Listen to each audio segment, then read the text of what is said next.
예전에 봄이 오면 사람들이 꼭 가는 곳이 있었습니다. 한약 드시러 가죠. 보약을 지어 드십니다.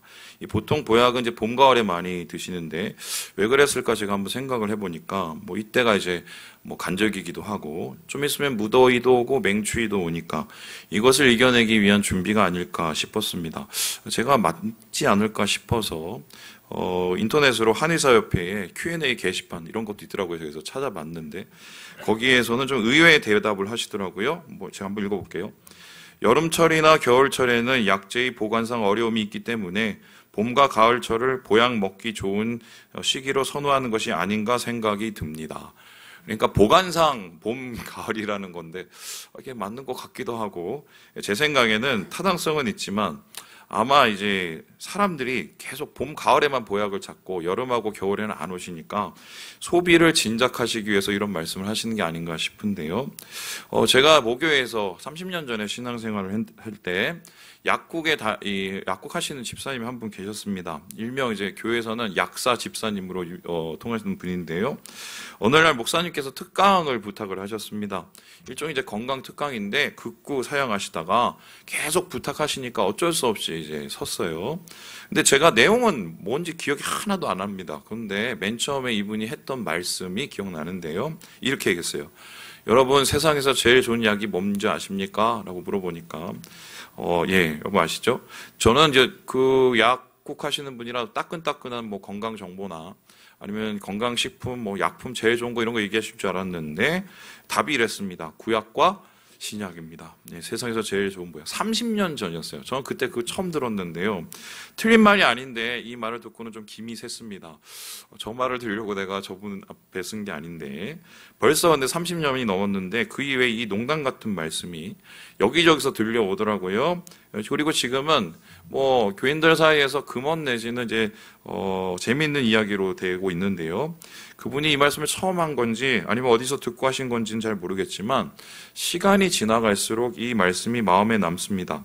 하나님의 말씀이 내 몸의 보약이다. 여러분 여기에 대해서 어떻게 생각하세요? 흥미로운 것은 우리가 읽은 이 말씀 속에서는 보약인 하나님의 말씀에 대해서 아예 지지를 하고 있는데요. 오늘 잠언 기자는 대놓고 이렇게 이야기를 하고 있습니다. 우리 함께 8절의 말씀을 같이 한번 읽어보도록 하겠습니다. 시작! 이것이 내 몸의 양약이 되어 내 골수를 윤택하게 하리라. 양약이 되었다. 그것이 어디 양약이 되냐? 골수를 윤택하게 한다. 여기서 골수라는 것은 뼈를 뜻하고요. 윤택이라는 말은 힐링입니다. 치유를 뜻해요. 그래서 이게 이제 세 번역에서는 좀 다르게 번역을 했는데요. 보여주시죠. 제가 한번 읽어볼게요. 그러면 이것이 너의 몸에 뭐가 된다고요? 보약이 된다. 그래서 어떻게 돼요? 상처가 낫고 마음의 아픔도 사라지고. 야, 심신을 이건 건강하게 하는 보약이 뭐라고 얘기합니까? 하나님의 말씀이라는 것입니다. 여기서 말하는 이것이라는 것은 잠언 지혜자가 얘기하는 토라, 하나님의 율법을 뜻하는데요. 지금으로 말하자면 우리가 가지고 있는 성경을 말합니다. 약사 집사님이 말씀하신 것처럼 성경이 보약이라고 말을 하고 있는 것입니다. 성경을 읽고 묵상하고 기억하고 따르는 것이 우리의 몸과 마음을 건강하게 만든다는 것인데요. 이게 진짜 여러분 믿어지십니까? 예, 이러실 줄 알았습니다. 그래서 제가 이번에 주에 열심히 또 서핑을 해봤습니다. 그런데 이분을 발견했습니다. 보여주시죠. 여러분 이분이 누구냐면 기네스 세계 기록 최고령 남성입니다. 몇 살을 사셨는가? 114세를 사셨습니다. 이름이 엄청 긴데요. 이름만큼 오래 사셨어요. 후안 비센테 페레스 모라 할아버지입니다.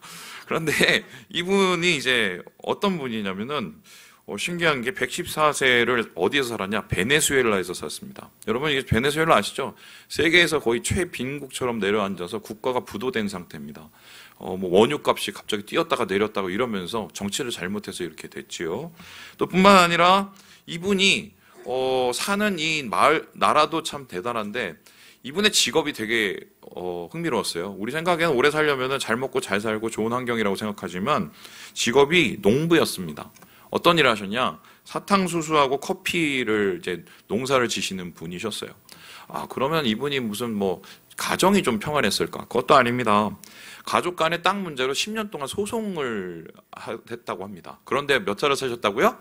114세를 잘 섰습니다. 그래서 도대체 어떻게 114세를 베네수엘라에서 농사를 지면서 소송 가운데 살 수 있었을까? 여기에 대해서 이분이 자기의 장수 비결을 얘기했습니다. 우리 같이 한번 읽어볼까요? 시작!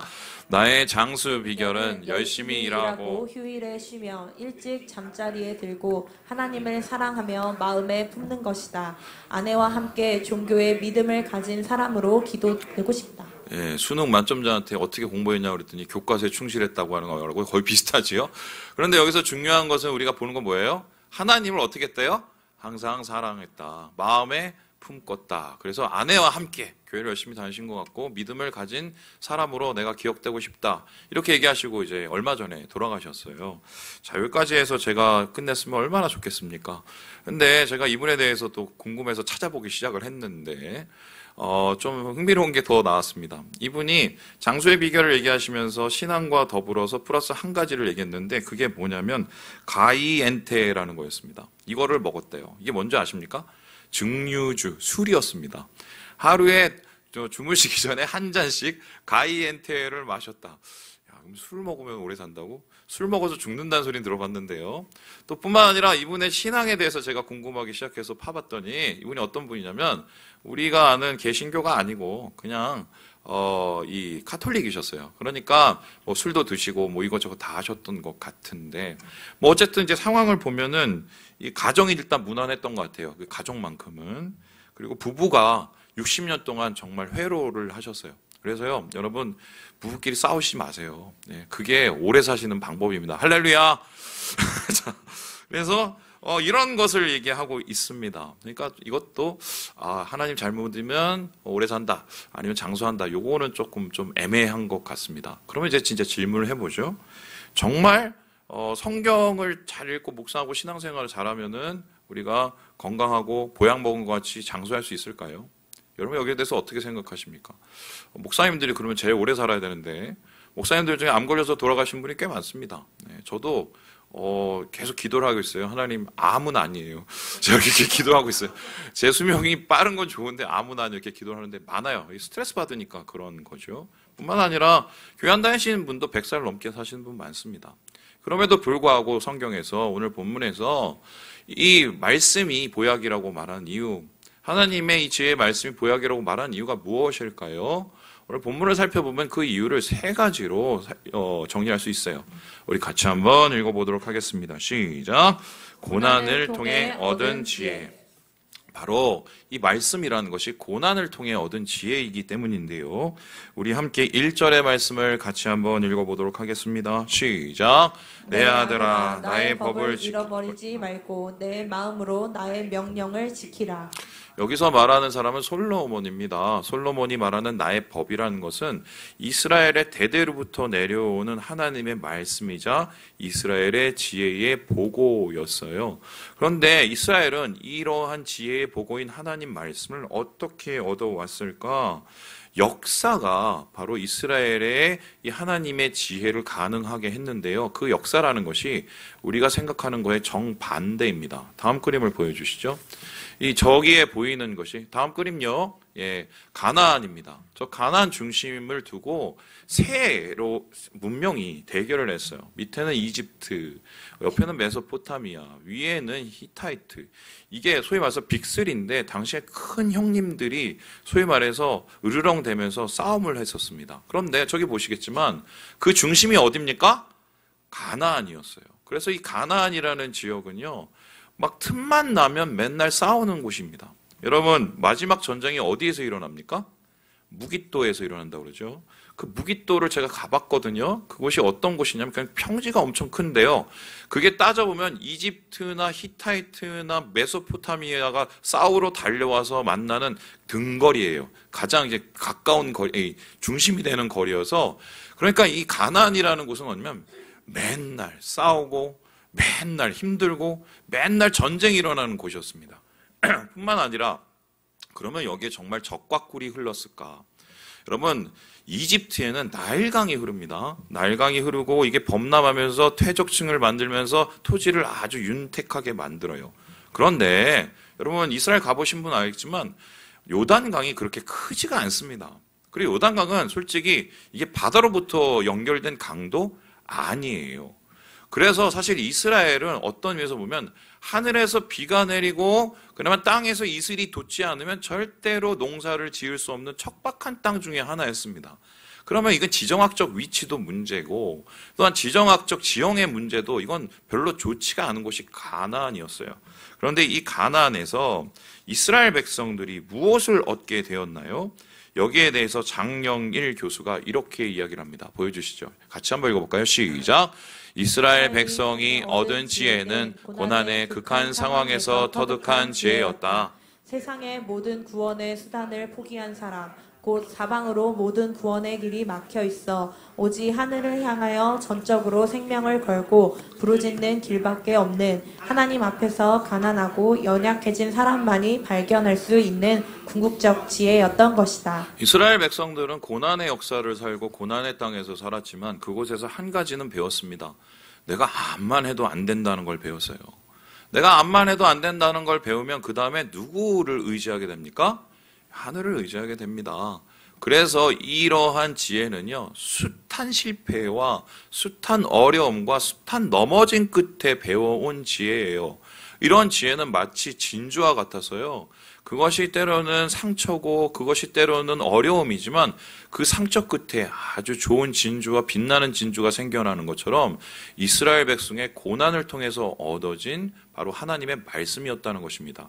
이 말씀을 전하고 있는 이 솔로몬은 결국 고난에 통해 얻은 지혜를 이렇게 설명하고 있는데요. 우리 함께 5절의 말씀을 같이 한번 읽어보도록 하겠습니다. 시작. 너는 마음을 다하여 여호와를 신뢰하고 내 명철을 의지하지 말라. 솔로몬도 다 해본 거죠. 솔로몬은 왕 중에서 제일 힘이 있는 왕이었으니까요. 유대의 왕 중에. 그런데 이것저것 다 해보니까 결국 느린 게 뭡니까? 해도 안 되더라는 겁니다. 그래서 결국 그 끝이 허무고 고통이라는 겁니다. 그 고통과 고난을 바라봤을 때 자기의 조상으로부터 내려오는 하나님의 말씀의 지혜가 무엇인지 그 가치를 발견하게 되었고요. 그러니 이것이 결국 우리를 살리는 말씀이다. 우리의 영혼과 몸을 살리는 말씀이라고 보약이라고 이야기할 수가 있었던 것입니다. 자, 그렇다면 두 번째로 하나님의 말씀이 보약인 이유, 몸과 마음에 강건하게 하는 이유가 무엇일까요? 우리 같이 한번 읽어보도록 하겠습니다. 시작. 샬롬으로 완성되는 지혜. 바로 고난을 통해서 얻은 참 지혜일 뿐만 아니라 이 끝이 뭐라고요?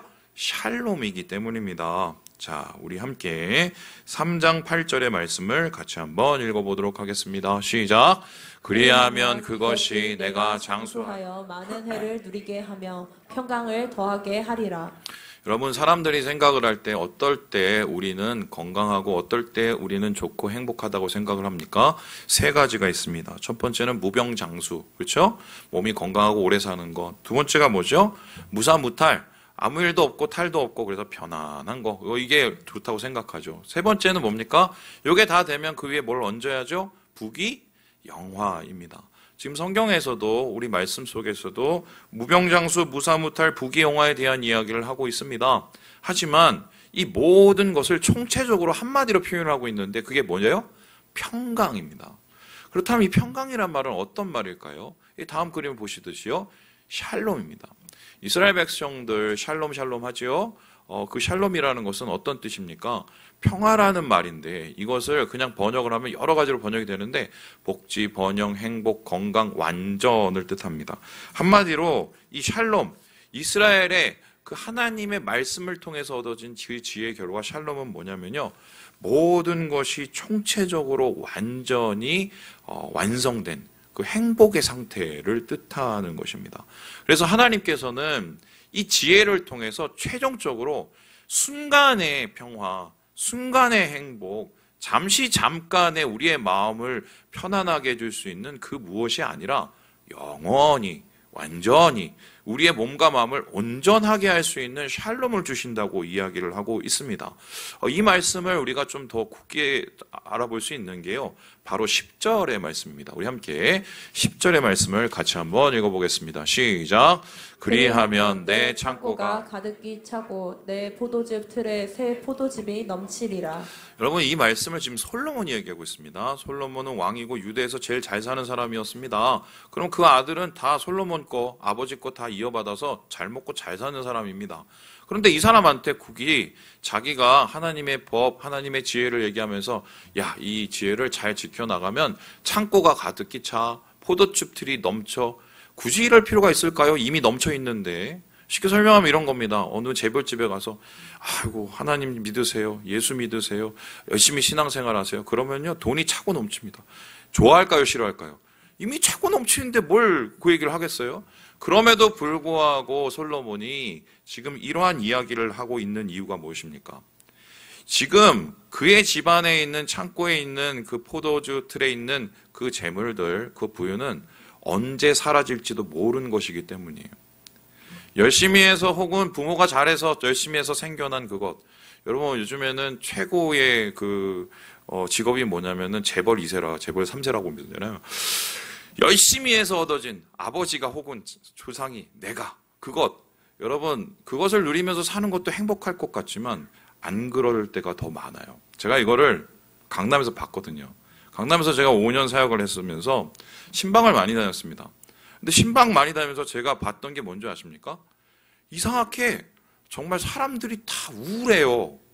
우울장약 드시는 분이 엄청 많았습니다. 심지어 제가 갔던 한 아파트는 강남에서 제일 비싼 아파트 중에서도 제일 꼭대기층이었습니다. 제가 가끔씩 제가 자랑처럼 얘기를 하는데 제가 신기했어요. 왜냐하면 올라갔는데 요즘엔 그런 게 있지만 엘리베이터를 눌러도 안 움직여요. 그래서 이게 어떻게 되냐 했더니 저 권사님이 오시더니 띡 뭐 되니까 갑자기 쭉 하고 올라갔어요. 이것도 안 눌렀는데. 그러더니 제일 꼭대기층에 가서 엘리베이터 문이 쫙 열렸는데 그 한 층이 다 그분 집이었어요. 그러니 얼마나 가진 게 우리 교회 생각으로는 풍요로우시겠습니까? 그런데 우울증 약 드고 계셨습니다. 신기하죠? 굳이 우울증 약 안 드셔도 뭔가 불안감에 쫓기시는 분들이 굉장히 많았어요. 몇백억 자산을 가지고 계신 분도. 왜 그럴까요? 창고에 아무리 채워놓은 그것, 포도즙 틀에 아무리 넘치는 그것, 인간의 노력과 열심으로 채워진 것, 한순간에 사라질 수 있다는 그 불안감 때문입니다. 보통 자기의 노력으로 뭔가를 이루시는 분들은 두 가지의 문제가 있어요. 첫 번째는 뭐냐면 그 쾌감을 못 잊습니다. 내가 막 열심히 해서 뭔가를 올라가고 얻어내잖아요. 그 쾌감을 못 잊어요. 그 쾌감을 다시 얻기 위해서 뭔가를 또 합니다. 그리고 열심히 하세요. 그런데 두 번째 이들의 문제는 뭐냐면 항상 불안합니다.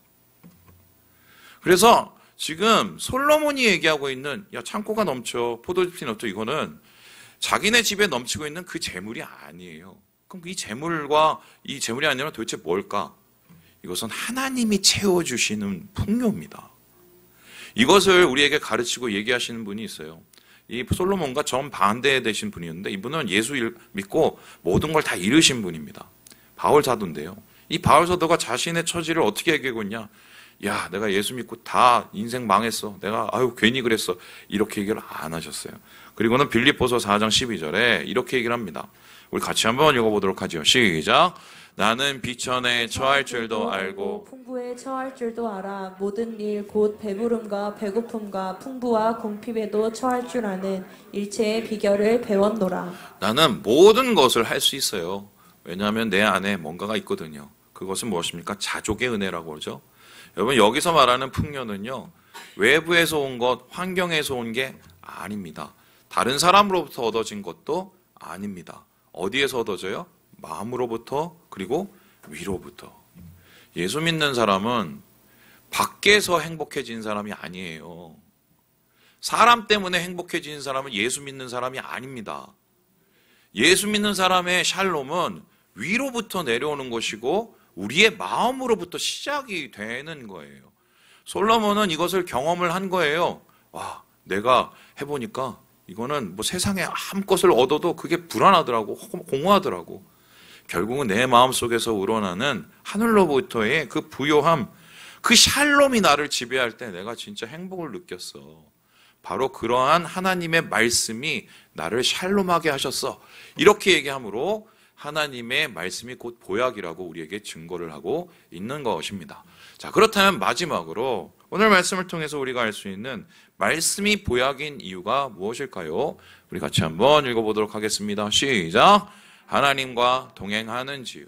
고난을 통해서 얻어진 진짜 아주 엑기스의 지혜라는 것이고, 그리고 샬롬으로 완성되기 때문에 완전하다는 것입니다. 그런데 이것이 우리의 삶 속에서 어떻게 이루어지고 어떻게 경험이 되느냐? 누구와 동행할 때요? 하나님과 동행할 때. 그러니까 하나님이 우리를 통해서 이루어 가시는 지혜이기 때문에 이 말씀은 영과 육의 보약이 된다. 이렇게 얘기하는데요.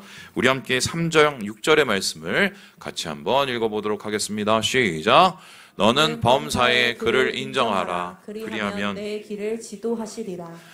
지금 이 솔로몬은 아들에게 이 지혜를 가지고 사는 방법이 범사의 그를 인정하라는 것입니다. 그가 누구죠? 여호와 하나님입니다. 하나님을 인정할 때 어떤 일이 일어나느냐? 길이 활짝 열린다는 것입니다. 그럼 이 지혜, 이 보약이 되는 것은 하나님과 동행하기 때문에 생긴다는 건데요. 그러면 이 보약을 복용하는 법이 있을 거 아니에요? 하나님과 어떻게 동행을 하면은 이 지혜를 얻을 수 있을까? 그 복용법을 말씀에서 3가지로 얘기를 해요. 보여주시죠. 첫 번째는요, 하나님을 어떻게 해요?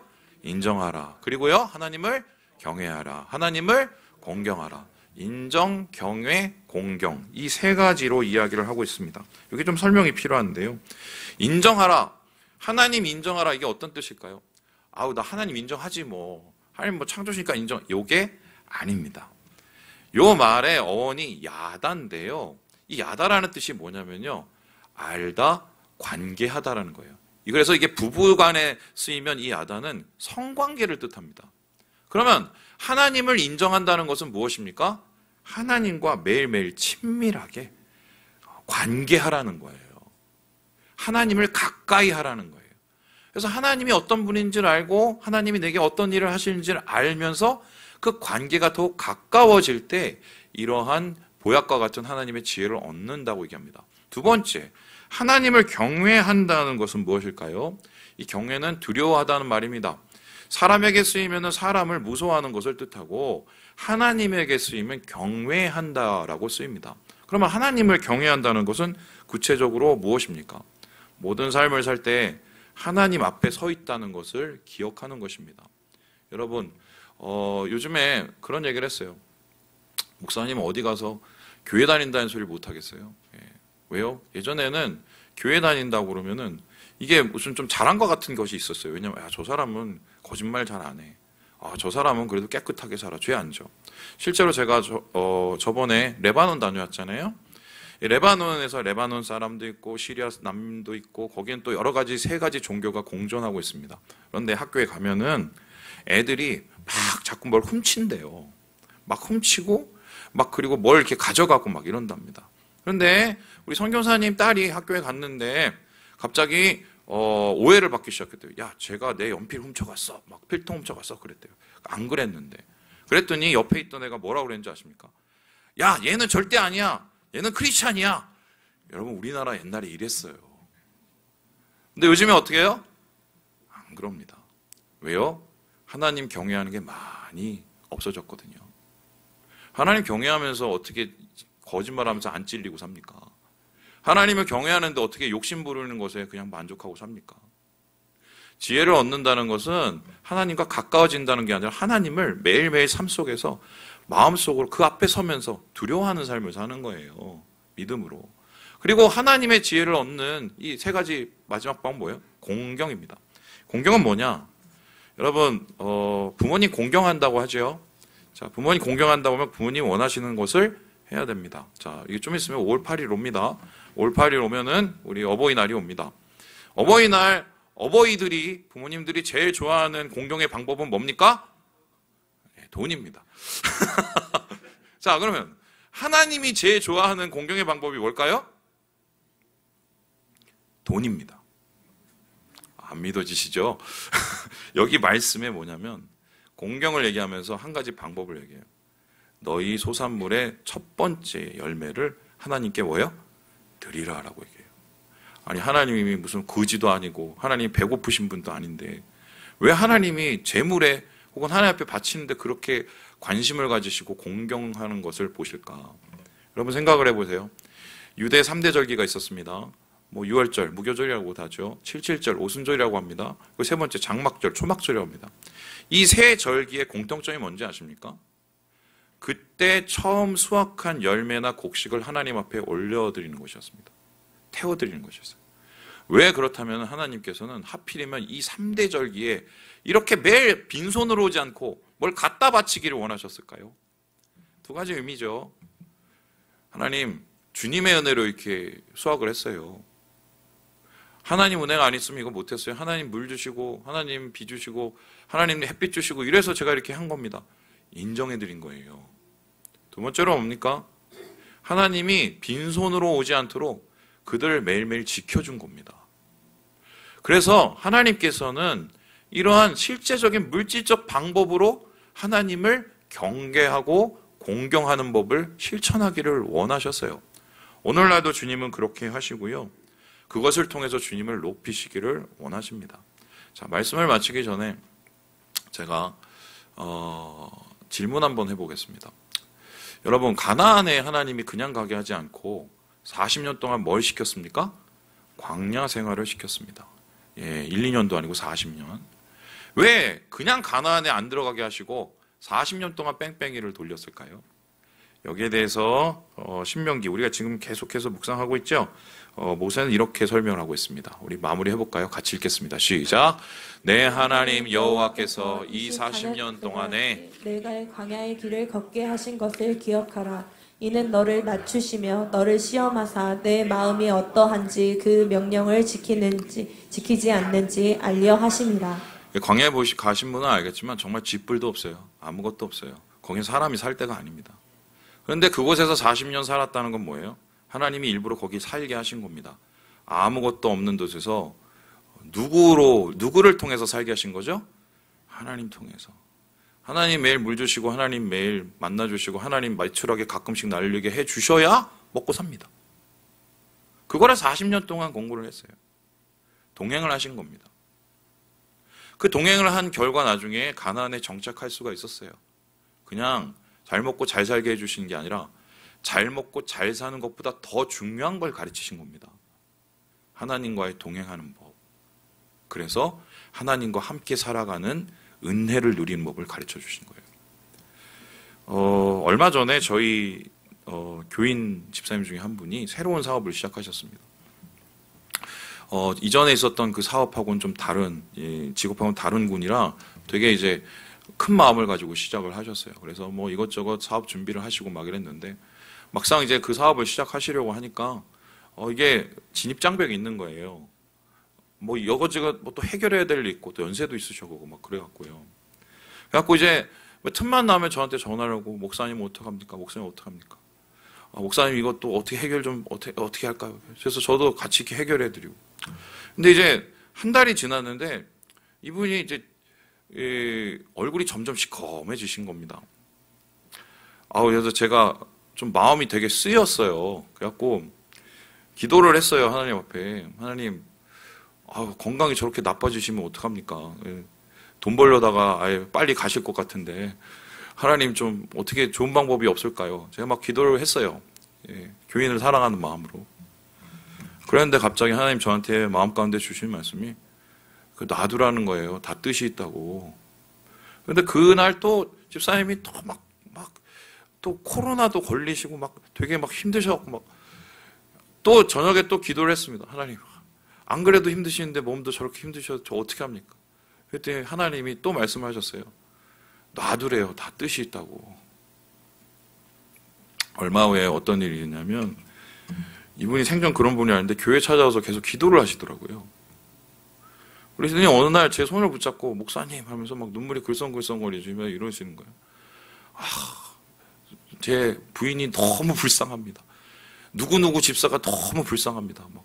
그리고 당신이 예전에 지었던 그런 죄도 하나님 앞에 회개를 하고, 그리고 어느 날은 저한테 와서 그러시는 거예요. 목사님 갑자기 눈물이 그치질 않아서 상담을 받으셨대요. 이게 우울증인가 해서. 그래서 제가 그분한테, 집사님한테 그랬어요. 그 은혜 받으신 건데요. 제 생각에는 그거 안 하셨으면 더 좋았을 것 같았거든요. 힘들잖아요. 또 어렵잖아요. 물론 생존과 생계의 문제가 달려져서 또 근면하게 사시는 분이라 그런 거지만 보는 입장에서는 좀 마음이 안타까웠거든요. 근데 하나님은 저보다 더 큰 계획이 있으셨던 거예요. 광야 같은 길이지만 거기에서 하나님께서 그 길을 통해서 더 좋은 것을 주시고 싶으셨던 거예요.